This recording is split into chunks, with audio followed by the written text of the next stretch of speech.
चर्चाएं की कि अब तो हमारा जो इस्लाम धर्म है यही दुनिया का सबसे बड़ा धर्म है और इससे ज़्यादा बड़ा दूसरा कोई धर्म नहीं।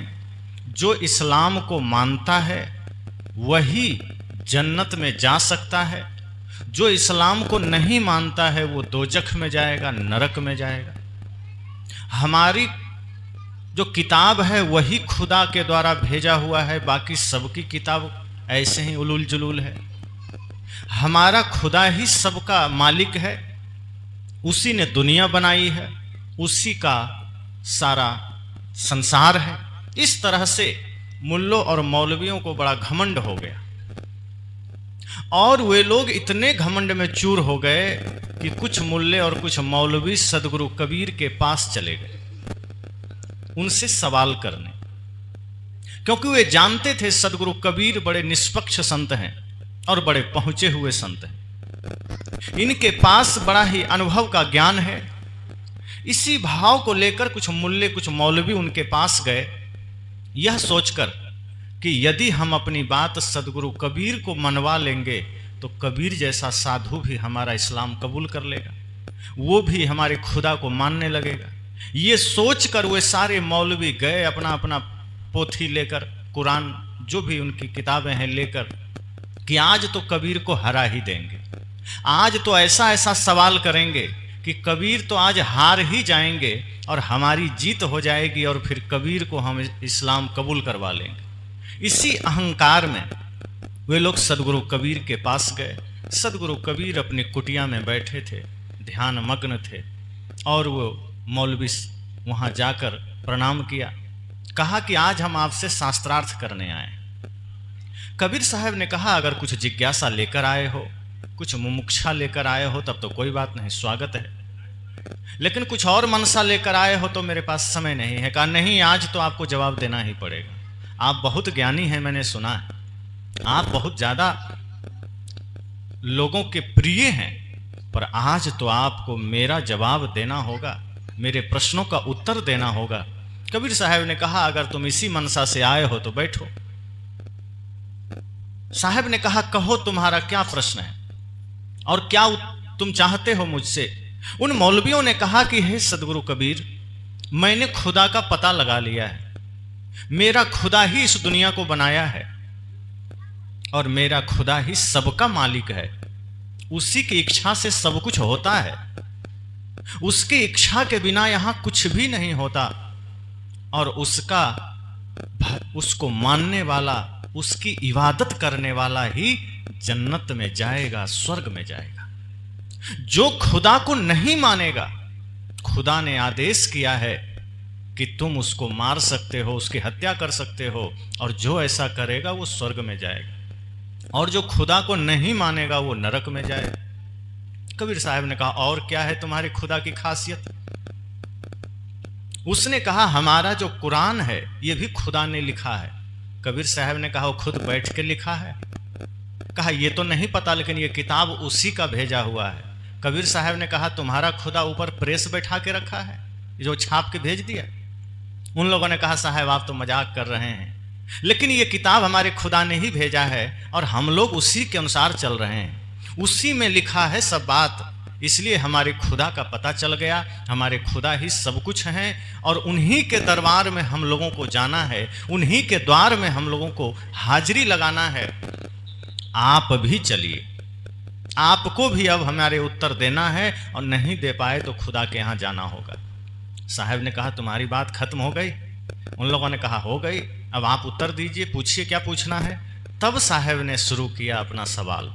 कहा ए मौलवियों, ए फकीरों, ए दरवेशों, तुमसे मेरा कुछ सवाल है। अगर मेरे सवाल का जवाब तुमने सही सही दे दिया तो मैं अभी ही इस्लाम में चला जाऊंगा, तो मैं अभी ही तुम्हारे खुदा को मानने लगूंगा, और यदि तुमने जवाब नहीं दिया तो तुम नरक में जाओगे। मौलवियों ने सोचा कहीं हम उल्टा तो नहीं फंस जाएंगे, हम तो आए थे साहब को फंसाने, कहीं हम ही ना फंस जाएं। फिर भी वो लोग धीरे भीतर से डरते हुए कहा पूछिए क्या कहना है। तब साहब अपने पद के माध्यम से इसी 49वीं रवैनी में पूछते हैं कि दर की बात कहो दरवेशा, वाद साह है कौने भेसा, कहाँ कूच कहाँ करे मुकामा, मैं तो ही पूछो मुसलमाना, लाल जर्द की नाना बाना, कौन सुरति को करो सलामा। काजी काज करहु तुम कैसा, घर घर जबह कराबहु भैसा। बकरी मुर्गी किन फुरमाया, किसके कहे तुम छुरी चलाया। दर्द न जानहु पीर कहाबहु, बैता पढ़ी पढ़ी जग भरमाबो।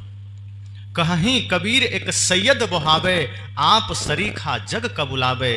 दिन को रहत है रोजा, रात हनत है गाय। यह खून वह बंदगी, क्यों कर खुशी खुदाए। साहब ने पद में इतना सारा प्रश्न और उत्तर दोनों डाल दिया कि मौलवी तो चक्कर खा के गिर पड़े। कुछ को तो समझ में भी नहीं आई। लोगों ने कहा इसका अर्थ समझाइए। साहब ने कहा दर की बात कहो दरवेशा। तुम जिस खुदा की दरबार की बात कर रहे हो, तुम जिस अपने पैगंबर के दरबार की बात कर रहे हो, दर की बात कहो दरवेशा।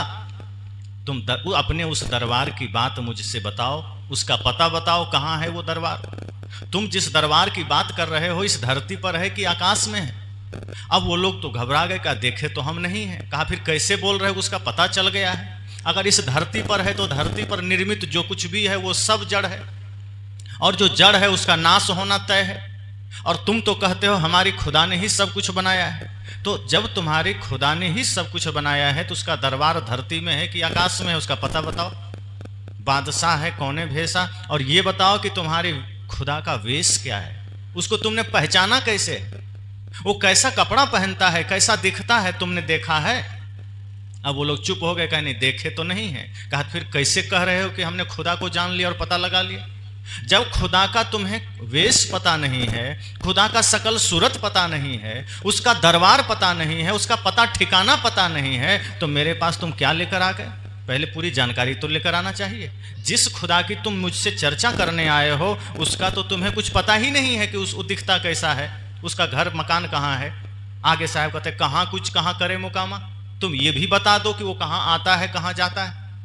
तुम कह रहे हो एक जगह नहीं रहते हैं, तो कहाँ से आ रहा है कहाँ जा रहा है। ए मुसलमानों, मैं तुमसे पूछ रहा हूँ, ये बताओ कि तुम्हारा खुदा कहाँ से आया और कहाँ जा रहा है। ना तो तुम्हें उसका पता मालूम है, ना उसका तुम्हें वेशभूषा मालूम है, ना तो वो कहाँ से आया कहाँ गया ये मालूम है, ना उसकी यात्रा का कुछ ध्यान है। फिर तुम किस आधार पर कह रहे हो कि खुदा को मैंने जान लिया है।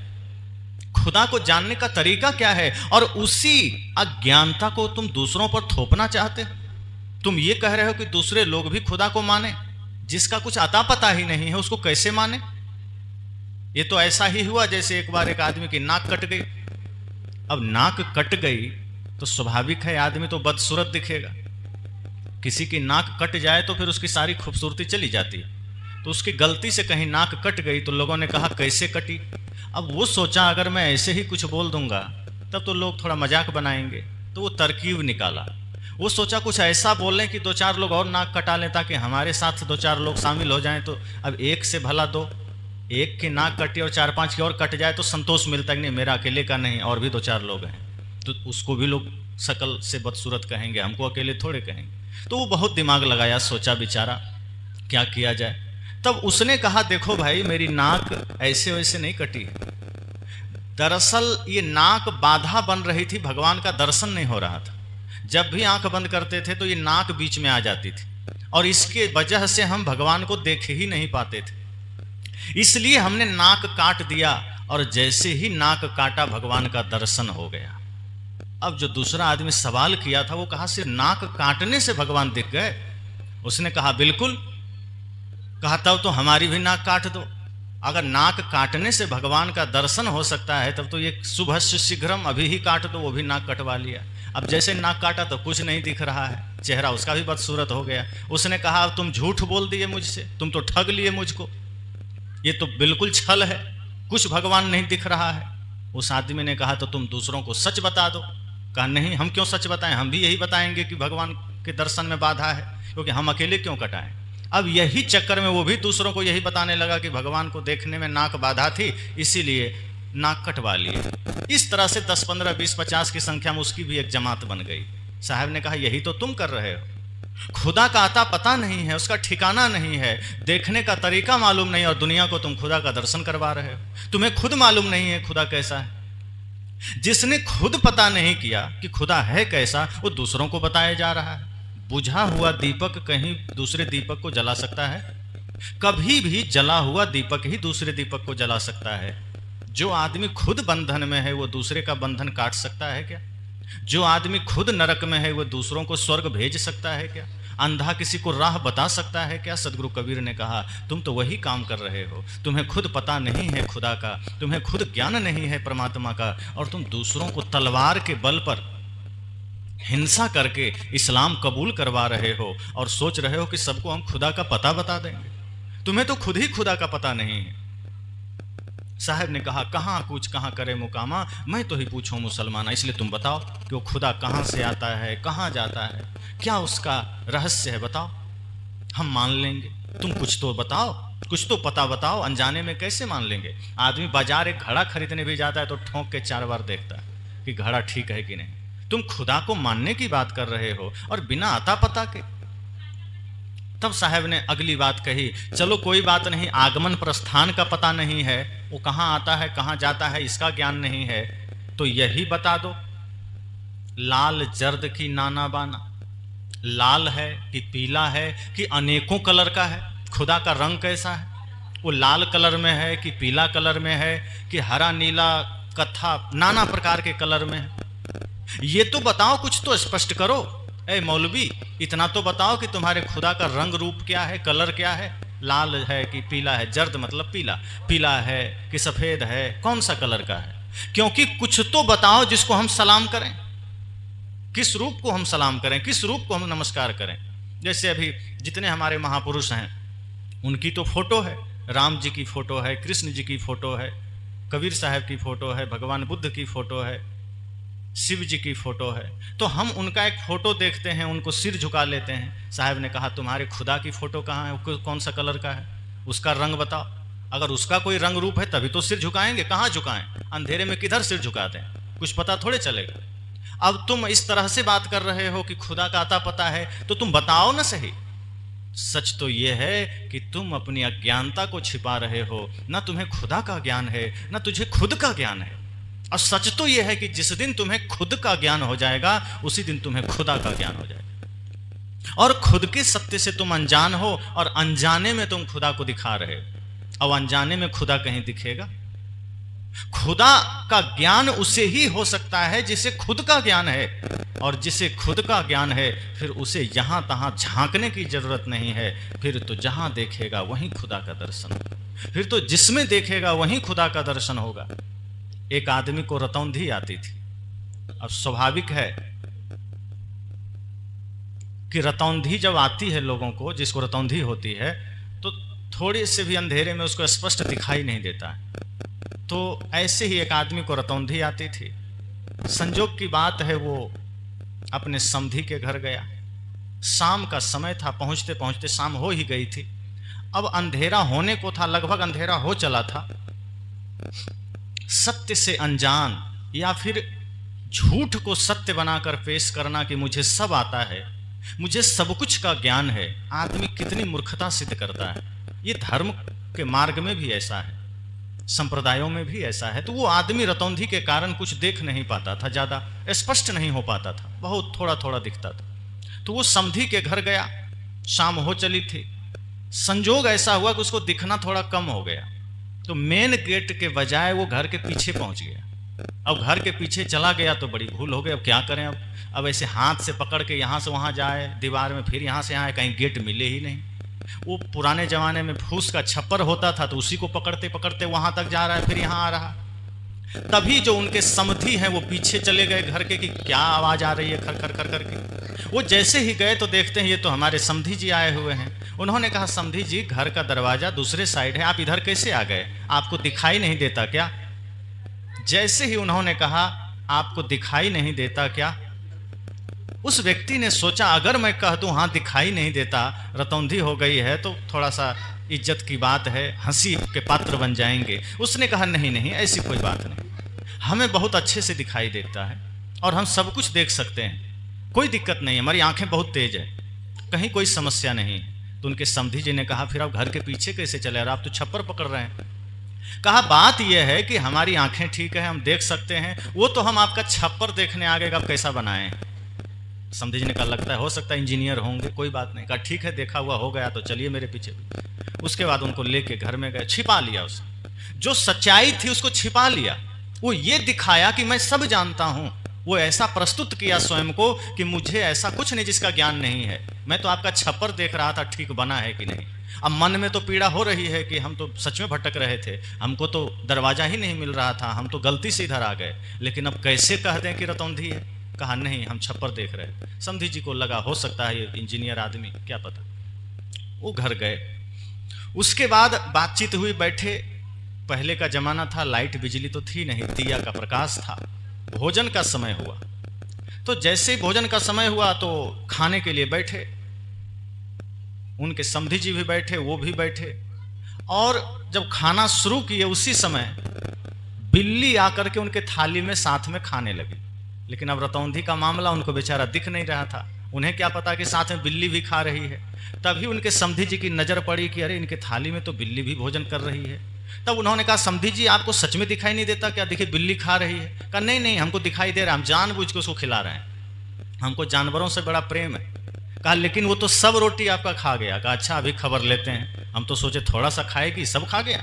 तो बिल्ली तो किसी कारण से चली गई, उसी समय समधन जी आ गई रोटी लेके, खुर से आवाज, उसको लगा बिल्ली आ गई, अब पीढ़ा उठा के दे मारा। अब बिल्ली को मारना था, मार दिया समधन जी को, एक पीढ़ा जोर से लगा।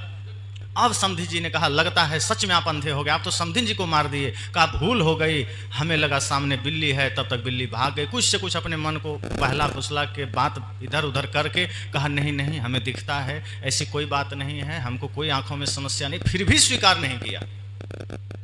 इतना होने के बाद भी उसने ये कबूला नहीं कि मुझे दिखाई नहीं देता, वो तब भी बात पर अडिग है, अपने आप को ये दबाने में लगा है कि नहीं हमें दिखता है।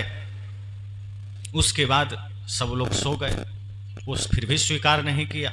मन में गलानी तो हो रही थी कि ओह शुरू में ही बता देते, रतौंधी होती है तो कितना बढ़िया, सब लोग उंगली पकड़ के ले जाते, ले आते, खिलाते सुलाते। नहीं बोल करके हम फंस गए। और आधी रात को उसको लघुशंका लगी, पेशाब जाना था। अब सोचा रात का समय है, वो तो एकदम थोड़ा सा प्रकाश था तब ये दशा हुई, अब तो चारों तरफ अंधेरा है और बाहर जाना है। कहीं घर से निकल गए तो हम घर में घुस भी नहीं पाएंगे, रात भर बाहर भटकना पड़ेगा। करें तो करें क्या, अच्छा होता समधी जी को बता देते। अब सोच रहा है, लेकिन अब सोचा अब नहीं बताए तो नहीं ही बताएंगे, किसी तरह मामला समझ लेंगे। उसने क्या किया, खाट में जो आगे रस्सी बंधी होती खोल लिया, एक रस्सी का सिरा खाट में बांध दिया और एक अपने कमर में बांध लिया कि अब बाहर जाएंगे इसी रस्सी से सारे वापस आ जाएंगे। ऐसा करके उसने अपने कमर में रस्सी बांधा, धीरे धीरे गेट से बाहर निकल गया। अब पहले के समय दरवाजे पर कुआं होता था, अब वो आगे जो निकला तो कुआं में गिर गया, और जैसे ही कुआं में गिरा तो उधर से रूम से खाट भी खींचते हुए बाहर आ गई। लेकिन खाट बड़ी थी तो वो कुआं में जा नहीं सकता था, तो खाट कुएं पर अटक गया और वो नीचे लटके हुए। और आवाज तेज हुई, जब तेज आवाज हुई तो घर के लोग जग गए, लालटेन दिया जला कर आए। कहा ये क्या हो गया, क्या हो गया। खाट ऊपर, नीचे देखते हैं तो समधी जी लटके हुए हैं कुआं में, अब वो बेचारा लटक रहे हैं। समधी जी ने कहा ये आपने क्या कर लिया, आपको दिखाई नहीं देता क्या, आप ऐसा कैसे कर लिए, बता देते नहीं दिखता है। वो आदमी लटक रहा है तब भी कह रहा है नहीं नहीं हमको सब दिखाई देता है, ऐसी कोई बात नहीं। कहा फिर लटक क्यों रहे। कहा समधिन जी को पीढ़ा मारे उसी के लिए ग्लानि कर रहे हैं, इसी का पश्चाताप करने के लिए कुआं में लटक रहे हैं। वो नहीं बताया। परिणाम क्या हुआ, हंसी का पात्र बना, समस्याओं से सामना करना पड़ा, और मिला क्या, कुछ नहीं। सत्य को छिपाते रहा, हर कदम पर सत्य को छिपाते रहा। एक बात में कह देता कि आंखों में थोड़ी समस्या है, शाम को दिखाई नहीं देता, कुछ लोग सहयोग कर देते। लेकिन आदमी का मन ऐसा भ्रम पैदा करता है कि नहीं हमको दिखाई नहीं देता, हम अज्ञानी हैं, इस धरती का सबसे बड़ा ज्ञानी और जानकार तो हम ही हैं, हमको दिखाई नहीं देगा। इसी अहंकार में वो लास्ट तक पड़ा रहा। और क्या मिला, कुछ नहीं। साहब ने कहा ए मुल्लों, ए मौलवियों, तुम भी तो यही कर रहे हो। खुद तुम्हें नहीं दिख रहा है खुदा कहाँ है, खुद तुम्हें पता नहीं है खुदा का रंग रूप कैसा है, खुद तुम्हें पता नहीं है खुदा किस रंग का है, किस कलर का है, और तुम दूसरों को खुदा का पता बता रहे हो, तुम दूसरों को खुदा की पहचान करा रहे हो। ये तो ऐसा ही हुआ जैसे अपने को कुछ भी ज्ञान नहीं और दूसरों को स्वर्ग बांट रहे हो। अपना दिया बुझा हुआ है और दूसरे का दिया जला रहे हो। इसलिए साहब ने प्रश्न किया कि लाल जर्द की नाना बाना कौन सुरती को करो सलामा। ये बताओ तुम्हारा खुदा किस रंग का है, तुम्हारा खुदा किस कलर का है, बताओ, ताकि मैं उस रंग रूप को सलाम कर सकूं। अब तो सभी मौलवी शांत हो गए। कहा नहीं, हम गलत आदमी से पंगा ले लिए, हमको लगा था कबीर साहब समझ जाएंगे, ये तो हमें ही समझा दिए। तब कबीर साहब ने कहा जाते कहाँ हो, बैठो अभी, अब तुम्हारा हिसाब हम करेंगे। वो काजी, वो मुल्ला, वो मौलवी सोचा यहाँ दाल नहीं गलेगी, अब तुरंत भाग चलते हैं, किसी और को फंसाएंगे। साहब ने कहा रुको रुको, अब तुम आ गए हो तो जा कहाँ रहे हो, अभी बैठो, अभी मामला पूरा समाप्त नहीं हुआ है, अब मेरी बारी है कहने का। अब तक तो हम तुम्हारे प्रश्नों का उत्तर दिए थे, अब मेरे प्रश्नों का उत्तर दो। अब जो हम कुछ बोलने जा रहे हैं, अब बताओ, हम कुछ कहने जा रहे हैं। उन लोगों ने सोचा अब तक इतने में ही तो हमारी हालत खराब हो गई, अब सदगुरु कबीर क्या कहेंगे, अब साहब क्या बोलेंगे, क्योंकि किसी को अंदाजा नहीं था कि हम सदगुरु कबीर के पास जाकर के जलील हो जाएंगे, क्योंकि वो आया ही था गलत मानसिकता से। साहब ने कहा अगर आप जिज्ञासा से किसी संत के पास जाते हैं, भाव से जाते हैं, सच में आपके भीतर कोई प्रश्न जागृत हुआ है, उसका समाधान होगा। लेकिन आप किसी की ज्ञान की गहराई नापने गए हैं तो आप खुद जलील होकर आएंगे। साहब ने कहा तुम मेरे पास जिज्ञासा से नहीं आए थे, तुम मेरे पास मोक्ष की इच्छा से नहीं आए थे, तुम तो इसलिए आए थे कि कबीर को हरा देंगे और उसको मुसलमान बना देंगे। तो ध्यान रखना, मैं सिर्फ इंसान हूं, और यह भी ध्यान रखना कि मैं किसी को ना हिंदू बनाता हूं, ना मुसलमान बनाता हूं, ना सिख ईसाई जैन बौद्ध बनाता हूं, मैं लोगों को सिर्फ इंसान बनाता हूं। इसलिए एक भजन में आया है, भक्त या विद्वान कवि, भगवान पंडित मौलवी, भक्त या विद्वान कवि, भगवान पंडित मौलवी, जो भी बनना बाद में, पहले बनो तुम आदमी। आदमी के शहर में मैं ढूंढता हूँ आदमी, आदमी के शहर में ही खो गया है आदमी, आदमी के शहर में मैं ढूंढता हूँ आदमी। कवि क्या कहता है, भक्त बाद में बनना, विद्वान बाद में बनना, वैज्ञानिक बाद में बनना, पंडित मुल्ला बाद में बनना, पुजारी बाद में बनना, जो भी बनना बाद में, पहले बनो तुम आदमी। क्यों? क्योंकि इस आदमी के शहर में मैं ढूंढता हूं आदमी। साहब ने कहा जब मैं आदमी खोजने निकला तो मुझे ब्राह्मण तो मिल गया, कोई क्षत्रिय मिल गया, कोई यादव मिल गया, कोई बनिया मिल गया, कोई दलित मिल गया, कोई पीड़ित मिल गया, कोई धनी मिल गया, कोई गरीब मिल गया। इतने खोजने के बाद मुझे कोई आदमी नहीं मिला। मैं जब पूछा तुम किस जाति के हो, तो आदमी सीधे कहता है कोई यादव है, कोई कुछ है, कोई कुछ है, दूसरा कुछ बताता ही नहीं। आदमी अपने आप को किसी ना किसी जाति से जोड़ लिया है। साहब ने कहा लेकिन मैं किसी को जाति से नहीं जोड़ता, मैं तो उसे सिर्फ इंसान बनाना चाहता हूं, और मैं खोज भी इंसान को ही रहा हूं, मैं इंसान को ही ढूंढ रहा हूं। इसलिए साहब भी कहते हैं कि इसलिए पहले इंसान बनो। मुल्ला पंडित मौलवी सब बाद में बन जाना, डॉक्टर इंजीनियर वकील सब बाद में बनना, पहले इंसान तो बनो। इसलिए साहब ने कहा उन लोगों से कि तुम जिस मनसा से आए थे, तुम जिस भाव से आए थे, तुम्हारा भाव गलत था। तुम कर क्या रहे हो ये भी मुझे पता है। तुम धर्म के नाम पर दूसरों को ठग रहे हो। तुम सोचते हो कि तुम कहते हो खुदा सर्वज्ञ है, तुम कहते हो खुदा जर्रे जर्रे में है, वो हमारी मन की बात सुन लेता है। तो साहब ने कहा तो ये बताओ, ना जाने तेरा साहिब कैसा है, मस्जिद भीतर मुल्ला पुकारे, क्या साहब तेरा बहरा है? साहब ने कहा कि जब तुम कहते हो कि तुम्हारा खुदा सब कुछ सुन लेता है, मन की बात जान लेता है, तो सुबह सुबह अजान किसको सुनाने के लिए देते हो? काहे चिल्लाते हो? क्या तुम्हारा खुदा बहरा हो गया जो उसको सुनाई नहीं देता? जो सबके घट में निवास करता है तुम उसे सुना रहे हो। साहब ने कहा मौलवी साहब सच तो यह है कि तुम्हारा कान बहरा हो गया है, तुम ही नहीं सुन रहे हो, इसलिए तुम खुदा के नाम पर हत्या कर रहे हो, इसलिए तुम खुदा के नाम पर पाप कर रहे हो, खुदा के नाम पर लोगों के साथ छल कर रहे हो। वो लोग तो एकदम घबरा गए सब, कहा कहां आके फंस गए।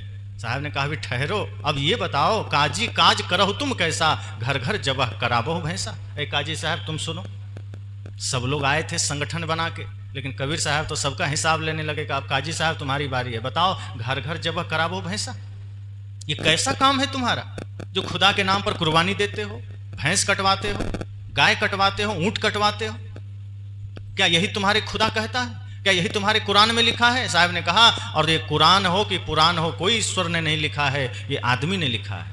और यदि किसी ग्रंथ को ईश्वर ने लिखा है और उसमें अगर ये लिखा है कि मैं हत्या से खुश होता हूं, तो ईश्वर नहीं हो सकता है, वो भगवान नहीं हो सकता है, वो शैतान होगा। जो किसी जीव की हत्या से खुश होगा वो भगवान कैसे हो जाए?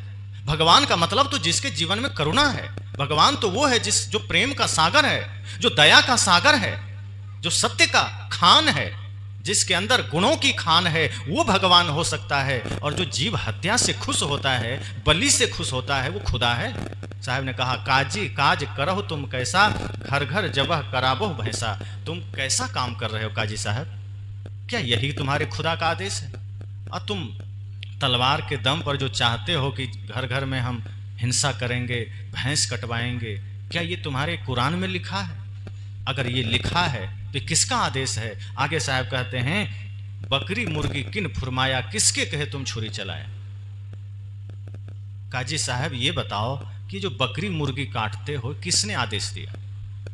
किसकी आज्ञा से काटते हो? किसने फुरमाया? फुरमाया मतलब आदेश दिया, फरमान किसने दिया? साहब पूछते हैं, एक एक बात पूछते हैं कि काजी साहब ये बताओ कि ये जो तुम बकरी काटते हो, मुर्गी काटते हो, भैंस काटते हो, इसका काटने का आदेश किसने दिया? किसके कहे तुम छुरी चलाया? तो काजी साहब तो सिर झुका लिए। मुल्ला साहब बोले कि खुदा ने आदेश दिया। साहब ने कहा, खुदा ने? कहाँ लिखा है? कहा कुरान में। कहा तुम कहते हो खुदा रहम दिल वाला है, सब पर रहम करने वाला है, और सब सृष्टि उसी ने बनाया है, तो ये बकरी भैंसा मुर्गी को किसने बनाया? कहा खुदा ने बनाया। कहा तो जब खुदा ने बनाया तो ये सब तो उसी की संतान हुई ना, खुदा की संतान हुई। तो तुम्हारा खुदा कैसा रहम दिल वाला है जो अपनी ही संतान को काट करके खुश हो रहा है? अब तुमको कहाँ से मैसेज मिला कि वो बकरी चाहते हैं? खुदा का मैसेज तुम्हारे पास किसने भेजा? आज तो व्हाट्सएप का जमाना है, किसी को कुछ भेजना है तो आप व्हाट्सएप कर देते हैं। साहब ने कहा तुम्हारे पास कौन सा मैसेज आया, कहाँ से आया? वो लेटर दिखाओ जो खुदा ने भेजा, आदेश, कोर्ट का आदेश आता है, लिखित में आता है ना, नोटिस। साहब ने कहा तुम्हारे पास कोई नोटिस है खुदा का? जरा भेजो मेरे पास, दिखाओ कि उसने आदेश दिया। साहब ने कहा नहीं, ये तुम्हारे मन का भ्रम है।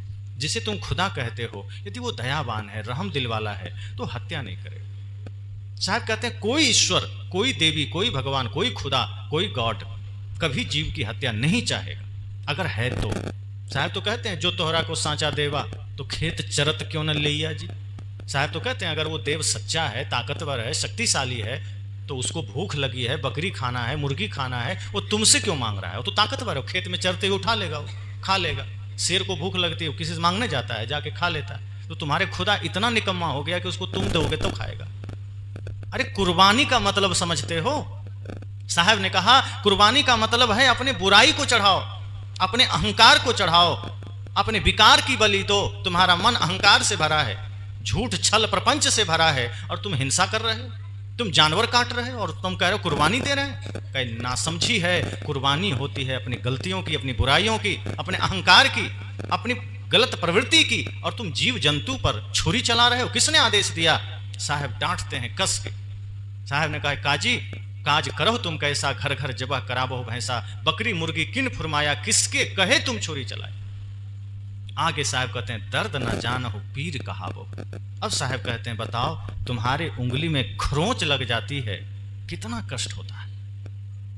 आप लोग अनुभव करते होंगे, आपकी भी संतानें, बच्चे, कभी कोई बच्चा गलत आदत में पड़ करके गलतियां कर देता है, कुछ बुरी आदतें पकड़ लेता है, गलत रास्ते में चला जाता है, आपका नाम तक खराब कर देता है।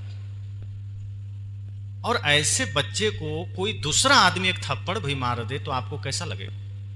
कितना भी गलत है वो, आप भले उसको रोज 2 थप्पड़ मारते हैं, कोई दूसरा अगर छू भी दे आपका खून खौल उठता है कि मेरे बेटे को हाथ कैसे लगाए, हम तुमको छोड़ेंगे नहीं।